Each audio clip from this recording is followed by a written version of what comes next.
we have Vikash Kumar Jain joining in. Vikash, great to have you with us. Greetings of 2025. Wish you a very happy new year. So let's just take forward the conversation that we were having now. The thing is, as we've entered this year, there are too many moving parts, from the US economy to yields to dollar to a slowdown in earnings. Let me start with the last one first, because that's the India controllable, right? How optimistic are you about the second half earnings revival? Well, I think there's always many moving parts when you start the year, and that's why what we do at the start of the year is we come out with a typical report, which is a very well-read report by our clients. It's called Themes for the Year, and this time we have 25 themes for 2025, and we discuss a lot of what you mentioned. Earnings, see, more than what I feel, I think it's also trying to understand where expectations are, where consensus is. Firstly, we at CLSA, we are about 2 to 4% below consensus as we start the year. And more importantly, when I look at just our numbers and certain key drivers that moves the earnings, that's the moves the big stocks that determine the overall Nifty earnings. There is an assumption of normalization happening rather quickly in terms of growth in FY26. For example, things like uh, credit growth. We are right now sub 11% credit growth. Broadly looking at the numbers that our team has baked in, somewhere closer to 12 to 13% is being assumed for FY26. Similarly, for commodity prices and profitability, we are assuming that things will improve. So there is a recovery that is baked into our numbers. And, uh, you know, our numbers are a little below consensus. So that maybe consensus baking in a little bit more of the recovery. Now that is just normalization of growth. Now the process of normalization, if it is a little slower than after the weak GDP number that we saw in the second quarter, then there is obviously risk to earnings in FY26. If you remember the last quarter, we saw pretty big downgrades in earnings. Further downgrades can be a bit problematic in terms of expectations of Nifty returns. You're at 12 to 13% for FY25, Vikash, if I got that right, correct? That is, we are at 12 to 13% of credit growth. The earnings number that consensus is baking in for FY26 is Nifty earnings growth is about 16%. We'd be a slightly lower than that. Okay. Vikash, hi, morning. Prashant here. So what I'm hearing is caution. Uh, so give us a directional view. Put it out there. What is your best sense? Lots of things in the mix, but you got to take a stand. So what's your sense? Sure, no, absolutely. I think that's what we have done. So I'll tell you, India's expensive valuations is what is being talked about by everybody.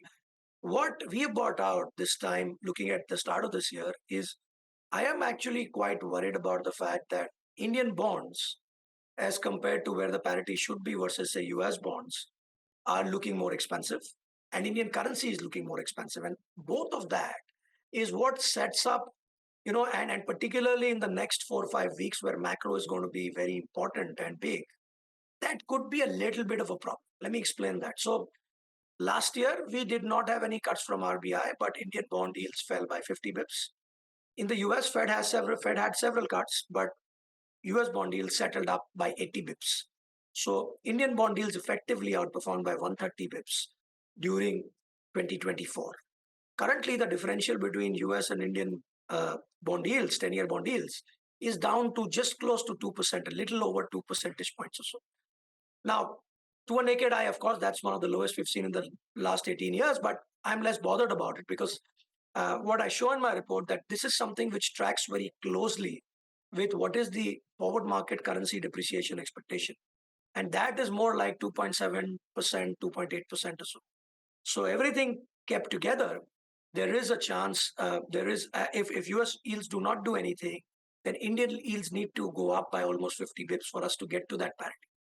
Now, if we imagine that happening, and even if we assume that the bond and equity valuation differential remains at the bullish end, that is the max differential for earnings yield versus bond yield, and we go from 6.75 to 7.25% bond yield, then, we're struggling to get anything more than 2-3% return on the market. So I would say it's going to be tough to, and that too in the bull case, if there is a 50 bips move in bond yields.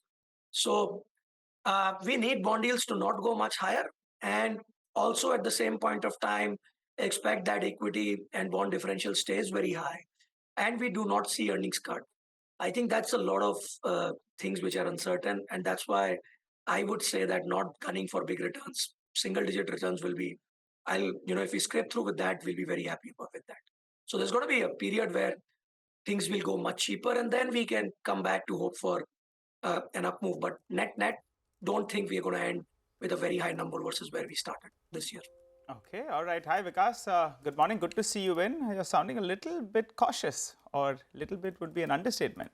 Worst case scenario, what do you think in terms of a downside for the Indian markets? We're 10% off the peak. How much more downside? So let's not even take worst case. If you were to say that because of concerns of near-term growth, our valuations kind of normalize at 6.75% yield and assume that yields do not rise, which is going to be difficult because that will mean US yields have to fall. Then even at that, just getting back to normalized differential versus bonds, we're looking at end of the year Nifty fair value at that scenario at 23,000. So even under that scenario, there could be downside for the market. So not really gunning. I think, see, we've had a great run. This could be that year of consolidation following, which started in October. That might very well continue. I would say if it's a very orderly kind of a correction and we scrape through with earnings catching up and valuations becoming more palatable, that's the best scenario one can imagine for the market. Because those in it for the long term hold on and kind of hope to ride through 25 and look forward. I mean, that's the way for long term investors. But those more tactically oriented, are there anything things to do to protect the gains you've made, where you think we could see damage, take advantage of anything out there? So I would say that most likely sometime during this year, maybe in the first half, we end up having a correction, and that could set us up for a great entry point for a lot of people, even the long-term guys, and even the ones who want to benefit on the long side once that period is done. See, first half is going to be very, very macro heavy. When Trump comes in, he's obviously not very predictable. What all does he do? What impact that has on the dollar? What impact that has on currency? Plus, we have our own. Vikas, have you modeled that when you say correction in the first half? I mean, is there any way to say what? What are we looking at? We're at 23,600 or so right now.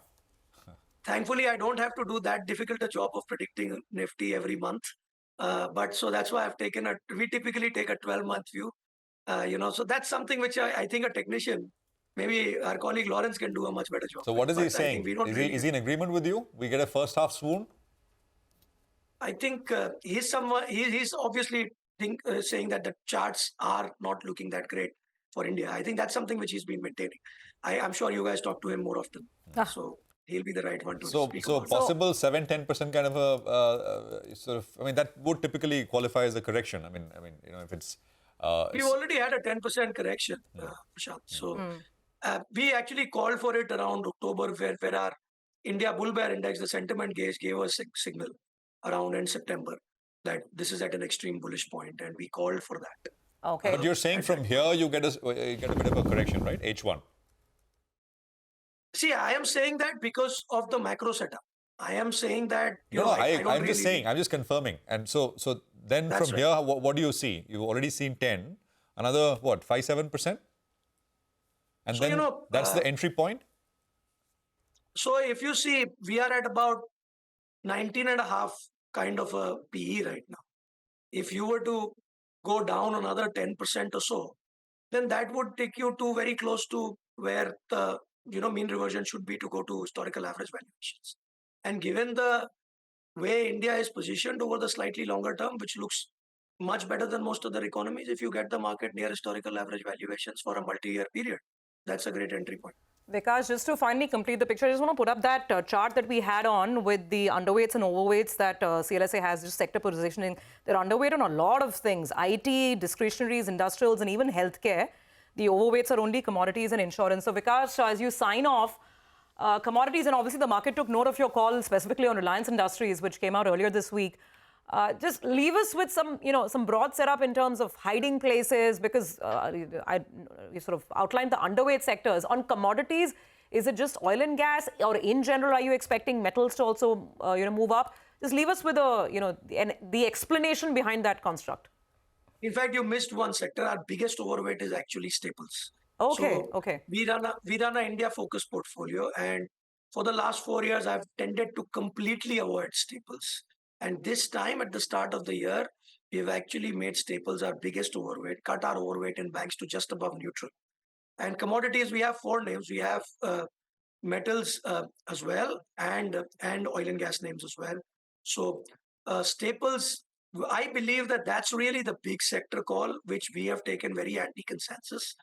Uh, the kind of underspend that we have seen on government capex, both at the state level and the central level, I think that is also maybe hinting us on governments changing priorities.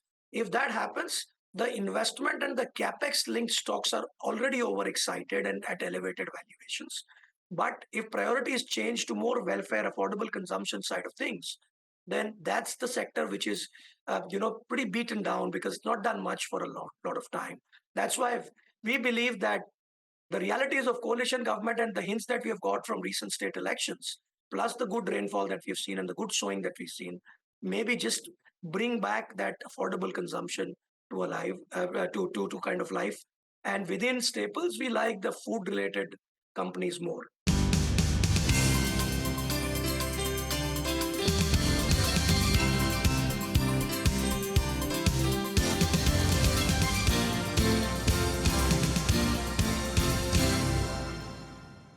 Atul Suri is now joining us, CEO at Marathon Trends PMS. He's with us here in our studios. Atul, great to have you with us here. Good morning. Thanks very much. Nice to be here. Thank you. Yeah, it's starting. I mean, it's we'll talk technicals, but the news flow you can't ignore either. There's a lot. There's a lot that's going to keep you busy for I'm the not next talking 1 about month. yields or rates. Are you able to follow the posts and the memes? I'm not talking about rates or yields or commodities. I'm talking about Greenland, Canada, Gulf of this, and You have an exciting job for the next 1 month. See, first 20th, you've got the whole next 1 month or 4 years. 4 years is a long. Then you talk about the Amrit Kaal. Let's talk about then 20 years. How is it looking, Atul? So I think that the next 1 month is definitely going to be very volatile because you've got three very big things I think that are panning out. One is this whole Trump trade, and already you can see that the world is shaping up for it. Bond yields have taken off. What's happened to the dollar is, I think, the biggest elephant in the room. That's affecting markets world over, whether we talk about it or not. Then you've got budgets, always unexpected, unknown. You don't know what's going to come out. And then you've got your corporate earnings, which actually is the biggest issue in our markets for the longer term sustainability. So within the next 1 month, you're going to have three such very big events, all three very unpredictable, a lot to talk about.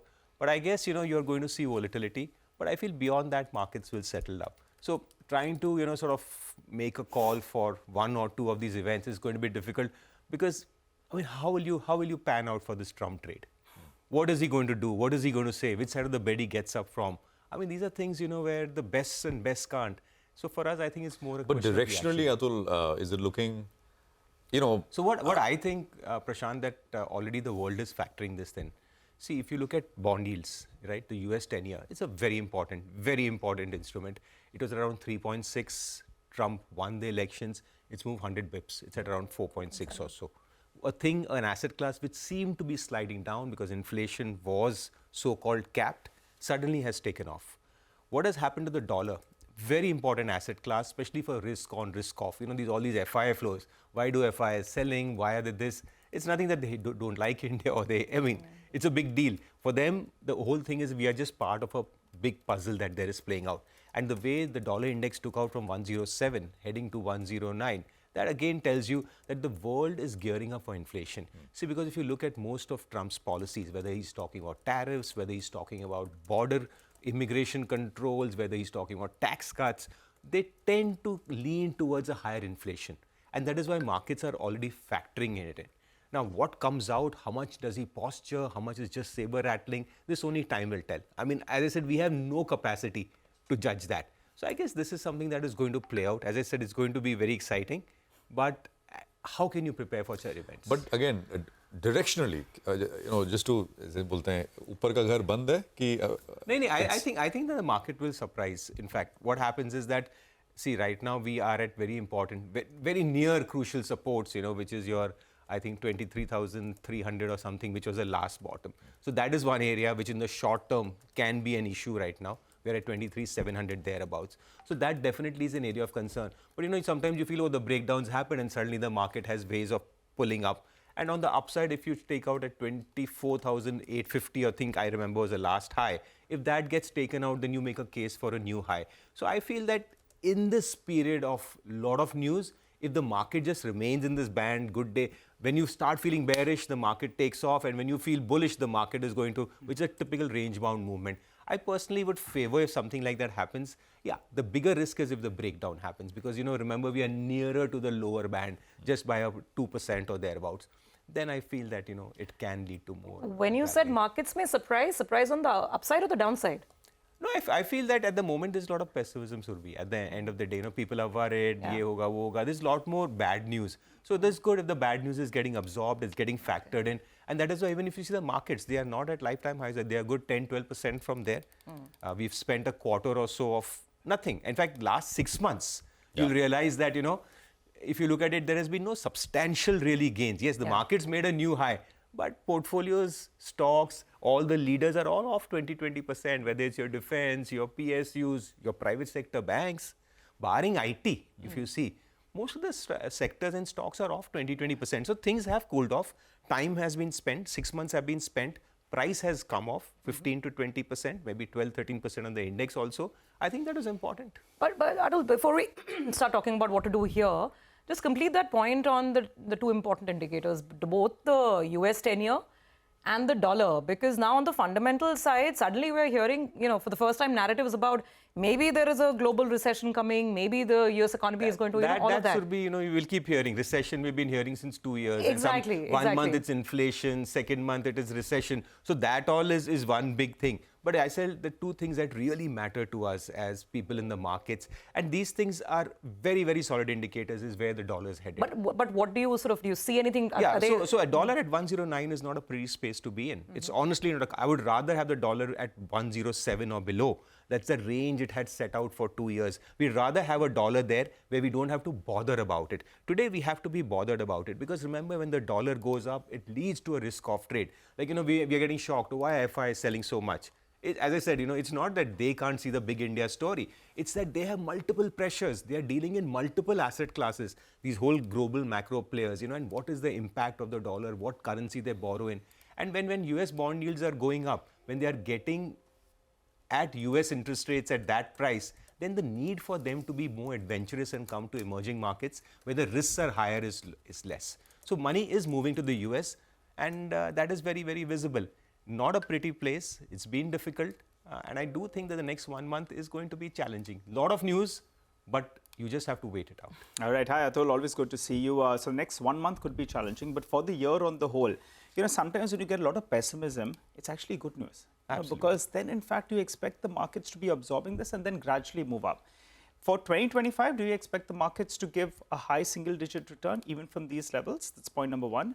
And point number two is, that's provided obviously the global markets don't collapse. No, why single digit? Why? I mean, conservative. I mean, single digit is like, then an FD would be a good idea. I'll tell you, Atul, from the kind of market talk that we've been hearing for the last couple of weeks or so, uncertainty on Trump, the dollar index, as you mentioned, 100, if someone gets 10% this year, they'll be quite happy. I think, but I think Atul is expecting more. So give us the optimistic. The last time we joined, I think we were talking about late 20,000. But tell us, what is the level for this year? No, I don't know about levels, but I do think that the first few months are going to be challenging. Yes. Even for India, our macros have slipped a bit. Your growth rates have slipped. Corporate earnings are not as they were about a year ago. So I do think that this is going to be, but I do feel, again, it's a personal hunch that the government, whether in India, whether it's the US, these guys are very pro-growth. They are development. They are capitalist in their mindset. They want things to come up. They are not going to let this country economy just slip into a recession. They are going to put in the fight. So I do think that, right now, lack of government spending or less government spending is one of the biggest problems. I do think that they will come back. Whether it will happen in the budget or after that, we don't know. And that is why I feel that the recovery in the market will be more back-ended this year than front-ended. The next few months will have their challenges. As I said, it's very heavy on news. There is need for government action and policy, but I do feel it will come. And that's what, as you started the point, that when you are very pessimistic, that's when the seeds are sown. And as I said, that we've spent 6 months consolidating. Yes, time price-wise and time-wise also. Even price-wise, we're no way much higher than we were 6 months ago, right? 23,300 was the election day, I think, volatility high, and that is the support right now for the market. So we were where we were 6 months ago. Atul, so let's talk about ways to look at how to. So we had Sandeep Tandon of Quant earlier with us on Friday. He was saying maybe one way to do it is, first of all, the call that large caps will do better. Many have been beaten down quite a bit. And big laggards of 24 should do better in 25. A simple kind of. And it's, I think Nimesh later in the day is putting out a piece on edit, I think tomorrow. On saying, just looking at this, and does this work by the underperformers the last year? Not all the time, but what's the hit rate? And he's looked at data going back the last 5 years. There's a lot of study in the US that it's a trading system actually. Do you think that is something to do here? So I don't know. I don't know about the buying the dogs of last year, but I do hold the idea that large caps will outperform. See, we do something called a ratio chart. I mean, unfortunately, I don't have it on screen today. But what happens is that when you do a small cap to large cap ratio, you will notice that there is a 3 to 4 year cycle. And if you look at it, large cap relative to small cap, since 2020, that's COVID, this has been the almost 4 years of relative underperformance. For 4 years, large caps have underperformed. And generally, we've seen that cyclically, these tend to be turning points.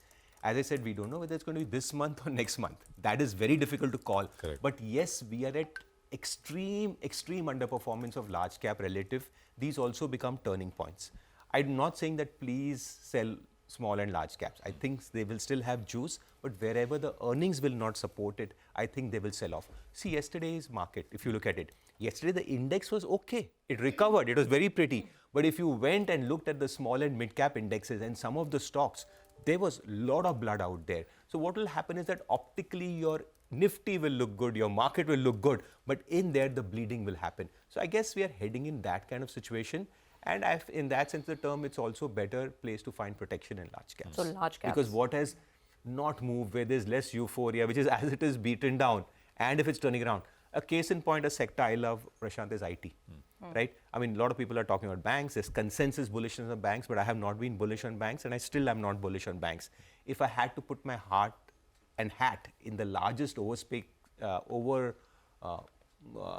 be overweight in any sector in large caps, it would be IT. Because if you look at some of the IT stocks, you'll find that a lot of them are pushing to new highs. And I think that is very, very exciting. IT is important because it's the second highest weightage after banks. Because you need something to pull this market up. You need a heavy lifter. And I personally think large cap IT is a space I find very interesting. So Atul, to go back to your favorite line, right? The trend is your friend until it bends. Leave us with what you're seeing on the biggest trends of 2024. Now, and these stocks have already cooled off quite a bit from the highs, right? So capital goods, industrials, your ABB, Siemens, defense, railways. Where all have the trends now broken down in these high flyers? And where do you think there's still a scope that, maybe you buy the dip and the trend resumes? Yeah, I mean, two sectors you spoke about which were darlings last year, defense and railways, okay? Very similar in the PSU basket. You'll find that, yes, both got hammered. Post-election, there was a bit of loss of confidence in PSUs, but you'll find a lot of defense stocks have come back. They are nudging, they are pushing back, but railways haven't. So what you're seeing is very, very divergent trends that are playing out even among sectors and themes. Some themes that have continued to do well, things like hotels, continue to do well. In spite of the fall, they continue to make new highs. So I feel that there are going to be some themes and some sectors, but coming back to, the larger thing, what I was telling Prashant, that I also favor large caps. I also have a more bias towards IT, and there are going to be a lot of plays. Not that small and mid caps are not going to do bad, but there are going to be plays, and I feel that these quarterly numbers are going to actually be very divergent for many companies. Index-wise, it may look, as I said, like yesterday, optically it looked all is well, but inside there was a lot of damage. So I do feel that with this quarterly numbers, I think the market's going to get a little more bifurcated as to where the delivery of numbers happens.